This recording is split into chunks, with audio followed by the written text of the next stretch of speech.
वहाँ पे आपने बहुत ज़्यादा पैसा फेंका है और उस पैसे की पूर्ति आप जो निम्न दर्जे के कर्मचारी हैं, जो बेरोजगार युवा हैं, उनसे आप वसूल कर रहे हो। और मुझे पता चला है जांच के दौरान कि आपकी बेटी फ्रांस में पढ़ रही है।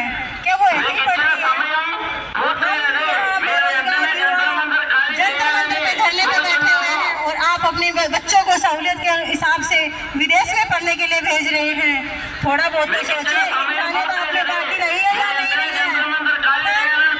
और मैं यहाँ तक ये कहना चाहूँगी संतोष गुप्ता जी से, जो NCS का मैनेजर है और लाइन मैनेजर है लव सिंह, उनको पता है क्या इस कार्ड घोटाले के बारे में? दिल्ली के जितने भी रिपोर्टर हैं उनको पता है, लेकिन हम तो उस टाइम पे ऑन ड्यूटी थे। हर वहाँ ही अंदर के सिस्टम में हर कार्ड को 2-2 हज़ार रुपये में लेके और 1500 में बेचा जा रहा था। आज तक किसी रिपोर्टर ने उसकी रिपोर्ट छापी है? नहीं है। उसका जो 30 करोड़ का घोटाला हुआ था वो कहाँ से निकलेगा? इतने कार्ड जो लगातार पैसेंजरों ने ट्रेवल किया है, जिसको सिस्टम को कोई बेनिफिट नहीं है, कोई प्रॉफिट नहीं है, वो भी एक DMRC का ही कर्मचारी जो FC स्टाफ होता है, जो सिस्टम को मैनेज करता है, उस स्टाफ ने ये सारा काम करवाया था। लेकिन नहीं, किसी को कुछ नहीं मालूम है इस बारे में। ये सोचने की बात है कि उसका घाटा हमसे पूरा हो रहा है और फंसा दिया एक NCS स्टाफ को। सारा काम उसके घर से, सिस्टम उसने चोरी किया, कार्ड को उसने अपडेट किया और फंसाया एक NCS स्टाफ को, एक NCS वाले लड़के को। मुझे ये नहीं मालूम कि ये सारा काम क्यों कर रहे हैं। और अभी रिसेंटली 2024 नवंबर 2024 में कुतुब मीनार में इतने कार्ड पड़े मिले थे मिट्टी में, कहाँ से आए? कोई बाहर का इंसान तो इतने कार्डों को नहीं दबा सकता मिट्टी में। कहाँ से वो कार्ड आए? सारा काम डिपार्टमेंटली हो रहा है और लेकिन हर एक छोटी से छोटी गलती को हम पे ब्लेम किया जा रहा है। मैं पूछना चाहूँगी कि ये सारे कार्ड जो 2022 में भी कोरोना काल से चले आ रहे थे, उसका भंडाफोड़ हुआ था 2022 में, लगातार 3 साल तक 2019, 20, 21 और 22 तक, और भंडाफोड़ हुआ था 2022 में। तब जाके इनको पता चला कि हमारा एक डिपार्टमेंट का इंसान जो सिस्टम को हैक करके और कार्डों को अपडेट कर रहा है और उसको फिर सेलिंग कहीं और हो रही है, हर स्टेशन पे सेलिंग कहीं अपने तरीके से करवा रहा है। 2000 का कार्ड 1500 रुपये में सेल हो रहा था उस टाइम पे और सारा प्रॉफिट DMRC के कर्मचारी को जा रहा था। कहाँ सोए हुए थे और घाटे की बात करते हो कि NCS, JMD, प्राइवेट कर्मचारी ऐसे करते हैं, वैसे करते हैं, सिस्टम को सही नहीं चलाते। एक बार की बात है, जब मैं हुड्डा पे ड्यूटी कर रही थी और वहीं के मैनेजर राठी साहब ने ये कहा था कि तुम लोग सिस्टम को मैनेजिंग तरीके से नहीं कर सकते, तुम ड्यूटी लॉयल्टी से नहीं कर सकते, तुम्हारे पास प्रॉपर ड्यूटी करने का वे नहीं है, ये नहीं है, वो नहीं है। उसने हमारे पास 1000 भाषण ठोक दिए। मैंने तो एक ही बात कही थी, किस चीज़ की लॉयल्टी की बात कर रहे हो आप? और वो भी हमसे बात कर रहे हो लॉयल्टी की? आप हमें सिस्टम पे बैठते बाद में है और चोरी करना पहले सिखाते हो आप, क्योंकि वही चोरी का पैसा स्टेशन के मैनेजर को जाएगा, वही चोरी का पैसा स्टेशन के AM के पास जाएगा, वही चोरी का पैसा DGM, JGM और MD के पास आएगा। अगर चोरी नहीं करेंगे तो फिर आपका पेट कैसे भरेगा?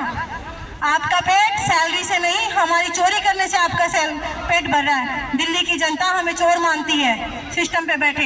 जिन बंदों को पता है कि यहाँ मेट्रो के कर्मचारी जो निम्न दर्जे के हैं वो किस तरीके से चोरी कर रहे हैं, वो हमें हीन भावना से देखते हैं। लेकिन हमारी एक मजबूरी होती है उस चीज़ को करने की, क्योंकि वो पैसा अगर हम नहीं करेंगे, सैलरी तो हमारी 18 से 20 हज़ार रुपये आती है, जिसमें PF कट जाता है हमारा, तो फिर उस सैलरी में हम घर खर्चा चलाएं या अपना पेट पालें?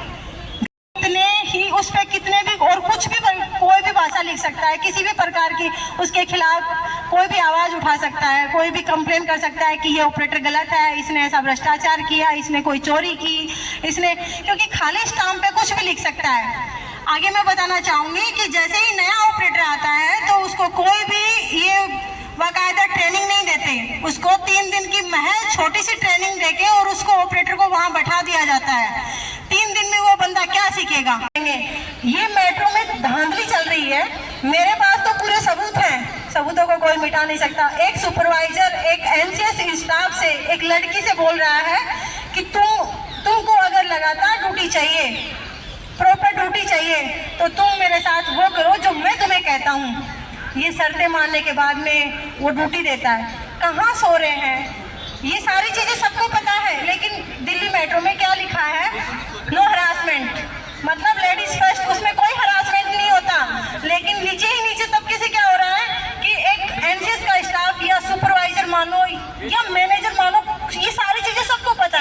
मैंने जब ड्यूटी के दौरान ये सारी चीज़ों को फेस किया, मेरे पास सबूत है, मेरे पास मेरे ही सुपरवाइजर की व्हाट्सएप चैट है कि मैं उस टाइम पे मेरे सुपरवाइजर ने क्या कहा था, लेकिन अपन ने शर्त नहीं मानी भाई, ड्यूटी दो या ना दो, हम शर्त मंजूर नहीं करेंगे। लेकिन मैंने इसके खिलाफ आवाज़ उठाई कि एक तरफ आप दिल्ली मेट्रो में ये बोलते हो कि नो हरासमेंट, लेडीज फर्स्ट, यहाँ सिक्योरिटी रखते हो लेडीज के लिए, सब कुछ करते हो, लेकिन निचले स्तर पे क्या चल रहा है। जब मैंने ये बात स्टेशन इंचार्ज को कहा, ये बात मेरी मैनेजर तक गई, तो बोलो कि बैलेंस को इक्वल बैलेंस रखने के लिए ये सारी चीजें करनी पड़ती हैं, ये मजबूरी है। मतलब ये कोई आम बात, नॉर्मल बात है कि किसी भी लड़की को, चाहे वो मैनेजर की पोस्ट पे हो या कंट्रोलर की पोस्ट पे हो, कंपनी मेट्रो से जा नहीं रही है, कौन सा टेंडर की बात करते हो, और अगर टेंडर चेंज होता भी है तो कंपनी तो वही की वही है ना, कर्मचारी तो आपको को भर्ती कर रहे हो और पुराने को बाहर निकाल रहे हो, कहाँ का नियम है। जो कर्मचारी 6 महीने सिस्टम में रह के नॉलेज लेता है, मेट्रो का काम सीखता है, उसको आप 2 साल के बाद में निकाल देते हो, और जब दूसरा जो कर्मचारी आता है 6 महीने उसको काम सीखने में लगते हैं, और उस काम सीखने के दौरान आप कितनी बार उससे 500-500 रुपए गलती, एक छोटी सी गलती से वसूल करते हो, जिसको आपकी भाषा में SDM बोलते हैं। मैं आपसे ये कहना चाहूंगी, ये नौटंकीबाज, ये धांधलेबाजी, ये भ्रष्टाचार, ये कब तक चलता रहेगा, और कब तक इतने छोटे छोटे पैसों से आप जिंदा रहोगे। मैंने ये सुना, ये देखा है कि आसाराम बापू के जितने कितने फॉलोअर्स हैं, वहाँ पे आपने बहुत ज्यादा पैसा फेंका है, और उस पैसे की पूर्ति आप जो निम्न दर्जे के कर्मचारी हैं, जो बेरोजगार युवा हैं, उनसे आप वसूल कर रहे हो। और मुझे पता चला है जांच के दौरान कि आपकी बेटी फ्रांस में पढ़ रही है, क्या वो ऐसे ही पढ़ रही है, तो सहूलियत के हिसाब से विदेश में पढ़ने के लिए भेज रहे हैं। थोड़ा बहुत तो सोचिए, इंसानियत आपने बाकी रही है या नहीं रही है। और मैं यहाँ तक ये कहना चाहूंगी संतोष गुप्ता जी से, जो NCS का मैनेजर है और लाइन मैनेजर है लव सिंह, इनको ये कहना चाहूंगी कि छोटे से ऑफिस में बैठ के क्या बेरोजगारों के साथ पिछले कई सालों से ऐसा अत्याचार होता रहे। मैं आपको ये कहना चाहूंगी कि मैंने जो आवाज बुलंद की है वो मैं आराम से नहीं बैठूंगी, ये आवाज हमेशा ऊपर उठी रहेगी। मैं हमेशा आपके ऊपर ये सारे सवाल उठाती रहूंगी जब तक आप मेरे को संतुष्टि भरा जवाब नहीं दोगे। मैंने 1,60,000 रुपए देके दिल्ली मेट्रो में जॉब पकड़ी थी, लेकिन क्या हुआ, 2 साल के बाद में आपने बिना किसी वार्निंग के, बिना कि अपने कानों से सुने और गौर फरमाए कि क्या चल रहा है मेट्रो में। उम्मीद करती हूँ कि सारे सिस्टम को उनको पता है, और क्या ऑपरेटरों के साथ, कर्मचारियों के साथ क्या धांधली हो रही है। आपको मैं बताना चाहूंगी कि दिल्ली मेट्रो में जिन कर्मचारियों को भर्ती किया जाता है वो पैसे के बलबूते पे भर्ती किया जाता है, और कहा जाता है कि आपको 5 साल तक नौकरी पे रखेंगे और फिर चाहो तो तुम आगे भी नौकरी कर सकती हो, लेकिन नहीं, ऐसा कुछ नहीं है। 2 साल के बाद में उनको रफा दफा कर दिया जाता है, ना उनके साथ कुछ अच्छा किया जाता। दूसरी बात है कि जब ड्यूटी लगाता है सुपरवाइजर और उनसे मंथली चार्ज लेता है ड्यूटी लगाने के नाम पे, मुझे ऐसे लगता है कि दिल्ली मेट्रो में जो कंपनियां काम कर रही है वो सुपरवाइजर को कोई सैलरी नहीं देती, इसलिए वो कर्मचारियों से अपनी मंथली जो ड्यूटी लगाने के नाम पे लेते हैं कि वो कर्मचारियों से ही अपनी सैलरी वसूल करते हैं। लेकिन जब पता किया कि हमसे ज्यादा उनको सैलरी मिलती है, लेकिन जो पैसा वो हमसे उगाते हैं, हमसे ड्यूटी के नाम पे लेते हैं, और ये बोलते हैं कि तुम्हें सुख सुविधा अनुसार ड्यूटी मिलेगी, और ये बोल के लिया जाता है कि ये पैसा कंपनी के ऊपर तक जाता है, और जिस स्टेशन पे तुम ड्यूटी कर रही हो वहाँ का मैनेजर से लेके AM, DGM, JJM और MD तक ये पैसा जाता है। क्यों?